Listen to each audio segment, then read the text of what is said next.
আমার লগে যেগুলা ব্যবহার করছে, আমার লগে চলাফেরা করে, মোবাইলে ভিডিও করছে, ভিডিওগুলো ওনার মোবাইলে আছে। আমার জামাই নাম্বারে ফোন দিছি যে তুমি আমাকে এখান থেকে উদ্ধার করে নিও। আপনি এখন কি চান? আমি বিচার চাই।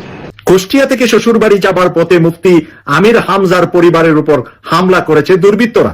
এবার আমির হামজার পরিবারের উপর হামলার ঘটনা ঘটেছে। কুষ্টিয়া থেকে চুয়াডাঙ্গার জীবননগরে শ্বশুরবাড়ি যাওয়ার পথে মুফতি আমির হামজার সাথে এটা কি হলেন? দর্শক শ্রোতা, আপনারা জানেন যে মুফতি আমির হামজা তিনি কিন্তু প্রতিবাদ করেন সবকিছু, যত অপরাজনীতি আছে তার বিরুদ্ধে কিন্তু তিনি প্রতিবাদ করে আসছেন। কিন্তু এই দিকে এবার তার পরিবারের উপর হামলা এবং তার স্ত্রীর সাথে যে ঘটনা ঘটে গেল। আজকে ভিডিওটি খুবই ইম্পর্টেন্ট ভিডিও, যার কারণে সম্পূর্ণ ভিডিওটা না টেনে দেখতে চেষ্টা করবেন কিভাবে প্রতিশোধ নিলেন। তো কথা না বাড়িয়ে চলুন আমরা ভিডিও মূল আলোচনা চলে যাই। কিন্তু মূল আলোচনা চলে যাওয়ার আগে আপনার কাছে আমার ছোট করে একটু অনুরোধ, আপনার প্রত্যেক মুহূর্তের আপডেট পেতে হলে অবশ্যই চ্যানেলটি সাবস্ক্রাইব করে দিবেন এবং পাশে থাকা বেল আইকনটি ক্লিক করে দিবেন, তাহলে প্রত্যেক মুহূর্তের আপডেটগুলো সবার আগে পৌঁছবে আপনার কাছে। তো দর্শক, কথা না বাড়িয়ে চলুন আসলে ঘটনাটি আমরা বিস্তারিত দেখে আসি। দর্শক, আমরা এই মুহূর্তে রয়েছি গাজীপুরের কাশিমপুরের 2 নং ওয়ার্ড অর্থাৎ চক্রবর্তী এলাকায়। যে চক্রবর্তী এলাকায় একজন ভণ্ড কবিরাজের সন্ধান মিলেছে।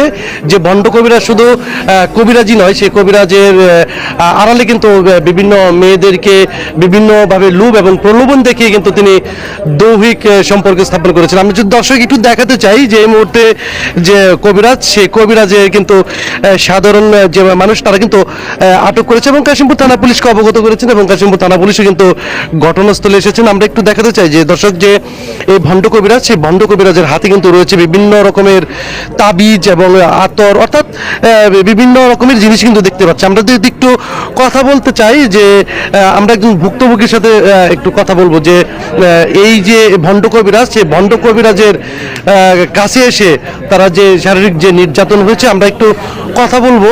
এই কবিরাজের আপনি কিভাবে সন্ধান পেলেন এবং এই কবিরাজ আপনার সাথে কি কি ঘটনা ঘটাইছে? আমি ওনার সন্ধান পাই নাই, কিন্তু উনি আমার নাম্বার নিয়ে আমার সাথে যোগাযোগ করছে, কথাবার্তা বলছে। উনি যখন আমার সাথে উল্টাপাল্টা কথা বলছে তখন আমি মোবাইল বন্ধ করে রেখে দিছি। পরে উনি আমার সাথে কি করেছে আমি নিজেই কইতে পারি না। আমার হাতে তাবিজ আছে, উনি আমার কবিরাজি করে আমার ঘরের মাল ছামানা সমস্ত সহ পরে আনে এই ফ্ল্যাটে আমার রাখছে। রাখার পরে আমার 2-3 দিন আমার লগে ভালো ব্যবহার করছে, পরে আমার লগে নির্যাতন করছে। আমার লগে যেগুলা ব্যবহার করছে, আমার লগে চলাফেরা করে, মোবাইলে ভিডিও করছে, ভিডিওগুলো ওনার মোবাইলে আছে। পরশু দিনও আমার মোবাইলে সার্চ ছিল, পরে আমি লগে লগে ডিলিট করে দিছি। আমাকে এখানে আনে আমাকে ডাইরেক্ট করছে তোরা দিয়ে আমি দেহ ব্যবসা করামো। তখন আমি মোবাইল আমার মারধর যখন করবে লাগছে, আমার তাবিজ খুলে পড়ে গেছে। পরে আমার গলার মধ্যে এমনি চাপ দিয়ে ধরে পরে তাবিজ আবার জোর করে দিয়ে দিয়েছে। পরে আমার জামাই নাম্বারে ফোন দিছি যে তুমি আমাকে এখান থেকে উদ্ধার করে নিও। আপনি এখন কি চান? আমি বিচার চাই। ধন্যবাদ। আমরা আরেকজন ভুক্তভোগীর সাথে ওই ভাবির সাথে, ভাবি বাসায় নিয়ে গেছে, নিয়ে গেলে পরে বলছে যে আমি একটা ভালো কভারেজ পাইছি। তা আমি কই ভালো কভারেজ, আমি তো অনেক এক্সরা করছি, ডাক্তার কিছু ধরা পড়ে না, তা আমি পাও ভারী আসতে পারি না। তা কয় আসো। পরে কভারেজ নিয়ে গেছে, নিয়ে গেলে পরে সমান আমাকে কয় কি তোর শাশুড়ি তোরে 3 বছর হলে কভারেজি করে থইছে। তা আমি কইছি কভারেজি করছে, তাহলে আপনি ক্যাঙ্গারে কি করলে ভালো হবে করেন? তা কইছে যে হ্যাঁ করতে পারবো। তা ক্যাঙ্গার টাকা লাগবে, কয় যে হলে 5000 টাকা লাগবে। তাই কইছে। করার পরে সমান আমাকে কয় কি যে তোর কি কি জিনিস আছে? আমি কই কি জিনিস আছে? আমার কানের আর গলার আর পায়ের লুপুর আছে, লাকের ফুল আছে, কয় ওগুলো দিয়ে ওগুলো লাগবে আমার। আর আমারে দর্শন করছে, ওই মহিলা দরজা লাগিয়ে দিছে, দেওয়ার পরে আমার সাথে অনেক কিছু করতে পারেনি। পরে ওর বাসায় আমারে ডাকে নিচ্ছে, নেশার পরে আমারে ভাবি ঘরের থেকে বাই করে দিয়ে ওই রুমের মধ্যে আমার খুব ইয়ে করছে। সন আমি মোবাইল ফালিয়ে দিছি, দেওয়ার পরে আমারে মারছে। দর্শক, ভণ্ড কবিরাজের যে তথ্যটুকু পেয়েছিলাম সেই তথ্য কিন্তু আমরা আপনাদেরকে বলেছি এবং এই মুহূর্তে কিন্তু কাশিমপুর থানার অফিসার ইনচার্জ সে আসছে সেই ভণ্ড কবিরাজের কে আটক করার জন্য। আমরা একটু কথা বলবো যে অফিসার ইনচার্জ তার সাথে এই যে কবিরাজ, যে ভণ্ড কবিরাজ আমরা জেনেছি, এই বিষয়ে আপনি কি আইনগত ব্যবস্থা নিচ্ছেন? ধন্যবাদ। এখন বাজে 2:12। আমি কিছুক্ষণ আগে চক্রবর্তী এলাকার কয়েকজন আমাকে ফোন দিয়েছে, যেখানে একজন ভণ্ড কবিরাজ ধরা পড়ছে। সে মেয়েদেরকে চিকিৎসার নাম বলে ঘরে নিয়ে কোরআন শরীফ শপথ করায়। একটা মেয়ে আছে, এই মেয়েরও স্টেটমেন্ট নিচ্ছি। এই মেয়েটা, ওনার স্টেটমেন্ট নিচ্ছি। উনি জানাইছে যে তাকে কোরআন শপথ করেছে, কোরআন শরীফ শপথ করেছে। বলছে যে কারো কাছে কোনো কিছু বলা যাবে না। এরপরে সে তাকে ঘরে নিয়ে জোরপূর্বক তার ইচ্ছার বিরুদ্ধে তাকে ধর্ষণ করছে এবং তা ভিডিওতে ধারণ করেছে। এরপরে তিনি এখানে এসে বিচার দাবি করলে তাকে পেয়ে জনগণের হাতে তুলে দিয়েছে, জনগণ তাকে ধরছে, তার মোবাইলটা সিজ করছে। মোবাইলটা আমি সার্চ করে দেখছি, আরো মহিলাদের সঙ্গে সে এটা করছে এবং স্বীকার গেছে সেটা অপরাধ করছে, অন্যায় করছে। অন্যান্য আরেকজন মহিলা আছে, অন্যের স্ত্রী, তাকেও ভাগিয়ে এনে জোর করে এভাবে করতেছে। সব মহিলা ওইরকম একই স্টেটমেন্ট দিচ্ছে। তার বিরুদ্ধে দেশের প্রচলিত আইনে ব্যবস্থা নেওয়া হবে। এটাই হচ্ছিল এখন। আর যা আছে এখন সাব ইন্সপেক্টর আলামিন ওই মোবাইল সিজ করবে, তাকে গ্রেফতার করবে, ভিকটিমকে নিয়ে যাবে, এর পরবর্তীতে আইনি পদক্ষেপ নেওয়া হবে। ধন্যবাদ। যেমনটি বলেছিলেন কাশিমপুর থানার অফিসার ইনচার্জ যে দেশের যে প্রচলিত যে আইন, সেই আইনে কিন্তু সেই ভণ্ড কবিরাজকে শাস্তি দেবে আদালত, এমনটি কিন্তু বললেন তিনি। তবে এই ছিল আমার কাছে গাজীপুরের কাশিমপুর থেকে ভণ্ড কবিরাজের আটকের। তো দর্শক, আপনার ভিডিওটি দেখলেন। ভিডিও দেখে যদি আপনার কোনো মন্তব্য থাকে তাহলে অবশ্যই কমেন্ট বক্সে কমেন্ট আপনার মূল্যবান মন্তব্য জানিয়ে দিবেন। দর্শক, এখন আমরা পরবর্তী আরেকটি ভিডিও দেখবো, যেটা আমরা আরো কিছু তথ্য আমরা জানতে পারবো। দর্শক, চলুন আমরা সেই ভিডিওটি বিস্তারিত দেখে আসি।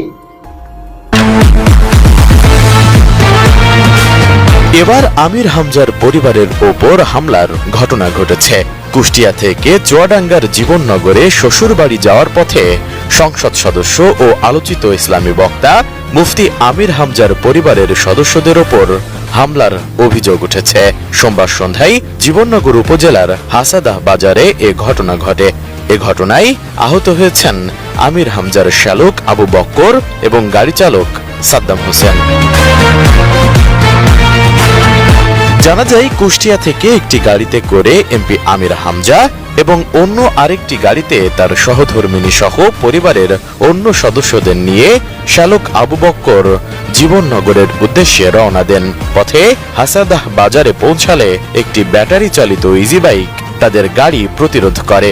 এ সময় হঠাৎ রাস্তার বিপরীত দিক থেকে কয়েকজন ব্যক্তি এসে তাদের উপর হামলা চালায়। আবু বক্কর নিজেকে এমপি আমির হামজার শ্যালক হিসেবে পরিচয় দিলে হামলাকারীরা আরো ক্ষিপ্ত হয়ে ওঠে এবং তার মুখে আঘাত করে। এক পর্যায়ে তার বোন গাড়ি থেকে নেমে এলে তাকে এবং আমির হামজাকে নিয়ে অশালীন ভাষায় গালিগালাজ করা হয় বলেও অভিযোগ উঠেছে। খবর পেয়ে জীবননগর থানা পুলিশের একটি দল ঘটনাস্থলে পৌঁছায় এবং পরে আমির হামজা সহ তার পরিবারের সদস্যদের জীবননগর থানায় নিয়ে যান এবং পরে আমির হামজা ও তার পরিবারের সদস্যরা জীবননগর থানায় যান। কোয়ালিটি সম্পন্ন আন্তর্জাতিক মানের steel bar CSIM complete for better steel. ঘটনাটির বিস্তারিত জানিয়ে মুফতি আমির হামজা জানান, এ ঘটনায় মামলা করা হয়েছে। অপরাধী যে দলেরই হোক তাদেরকে আইনের মাধ্যমে শাস্তি পেতে হবে।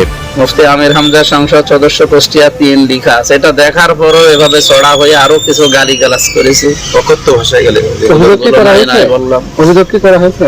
হ্যাঁ, অফিসারের কাছে তো অভিযোগ দিয়ে আসলাম। এখন দেখি মানে ওনাদের আইনি প্রক্রিয়া যা আছে তাই হবে। রিমন ফুটবল খেলে, আর কি বলে মোশতাক, আর একটা ছেলে কি যেন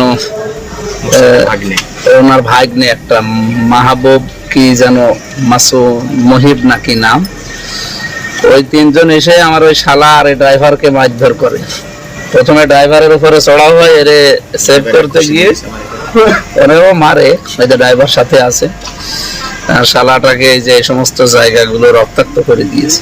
পরে হয়তো ওখান থেকে মেডিকেলে আমি পরে 2 জন এসে কথা বলছিল। একজন ওই যে ছেলেটা, বাচ্চা ছেলে যেটা, আর এই মোশতাক। ওরা রাজনৈতিক ভাবে মোশতাকের ওখানে দোকানদারদের কাছে শুনলাম উনি নাকি আওয়ামী লীগ করতো, এখন যুবলীগের কি পদধারী ছিল। আর ওই ছেলেটা ওনার ভাইনা। আর যেটা রিমন, ওইটার আমি চিনি না, ওইটা ফুটবল খেলে শুনি। এখন এই 3 জনের নামই শুনলাম। রাজনৈতিক পরিচয় আছে কিনা জানি না, সে পরিচয় থাকলো বা সে জামাত হোক, বিএনপি হোক, আর আওয়ামী লীগ হোক, অন্যায় যে করেছে অন্যায়ের বিচার। তো দর্শক, আপনারা সম্পূর্ণ ভিডিও দেখলেন। সম্পূর্ণ ভিডিও দেখে যদি আপনার কোনো মন্তব্য থাকে তাহলে অবশ্যই কমেন্ট বক্সে কমেন্ট আপনার মূল্যবান মন্তব্য জানিয়ে দিবেন। তো সব কথা বলতে বলতে আমরা ভিডিও শেষ চলে এসেছি। ভিডিও শেষ করে আপনার কাছে আবার অনুরোধ করছি, আপনি প্রত্যেক মুহূর্তের আপডেট পেতে অবশ্যই চ্যানেল সাবস্ক্রাইব করে দিবেন এবং পাশে থাকা বেল আইকনটি ক্লিক করে দিবেন, তাহলে প্রত্যেক মুহূর্তের আপডেটগুলো সবার আগে পৌঁছবে আপনার কাছে। তো ভালো থাকবেন, সুস্থ থাকবেন, আল্লাহ হাফেজ।